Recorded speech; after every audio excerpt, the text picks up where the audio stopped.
പിന്നെയില്ലേ, നമ്മ last time എന്തോ പറയുമ്പോ ഇങ്ങനെ ഡിസ്കസ് ചെയ്യുന്ന സമയത്ത് പറഞ്ഞിട്ടില്ലേ, ഇത് കമ്പയർഡ് ടു മെൻ വിമന്റെ financial freedom is different. Okay, for me financial freedom എന്ന് പറയുന്ന ഒരു കാര്യം ഞാൻ ആലോചിച്ചാല്, ലൈക്ക് ഇപ്പൊ എനിക്കൊരു ജോലിയുണ്ട്, ഒരു കാര്യം വാങ്ങണമെന്ന് വിചാരിച്ചാൽ വിത്തൗട്ട് ഡിപ്പെൻഡിങ് എനിവൺ എനിക്ക് വാങ്ങാം. ആ ഒരു സിറ്റുവേഷൻ, ആ ഒരു ലെവലാണ് എൻ്റെ ഫൈനാൻഷ്യൽ ഫ്രീഡം. ഓക്കെ, ഇപ്പൊ മേ ബി നിന്നെ ഡിപ്പെൻഡ് ചെയ്യണ്ട, പപ്പാനെ ഡിപ്പെൻഡ് ചെയ്യണ്ട, അങ്ങനെ ഒരു സിറ്റുവേഷൻ.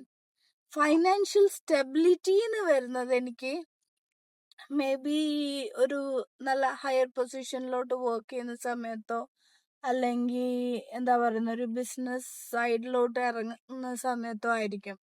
കാരണം എന്ന് വെച്ചാൽ എനിക്ക് ഒരു ഫൈനാൻഷ്യൽ ക്രൈസിസോ എന്തോ വരുന്ന സമയത്ത് സപ്പോർട്ട് ചെയ്യാനുള്ള ഒരു സ്റ്റെബിലിറ്റി വേണം.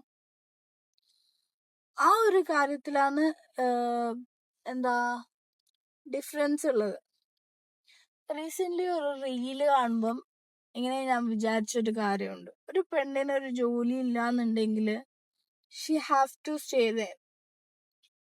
ആ റീലിലുണ്ടായെന്ന് വെച്ചാൽ ഒരു ഗിഫ്റ്റ് കൊടുക്കുന്ന സമയത്ത് ഹസ്ബൻഡ് പറയും, ഇതിനുള്ള പൈസ ഞാൻ ജിപേ ചെയ്ത് കൊടുക്കണ്ടേന്ന്. ഓക്കെ, നമുക്കൊരാൾ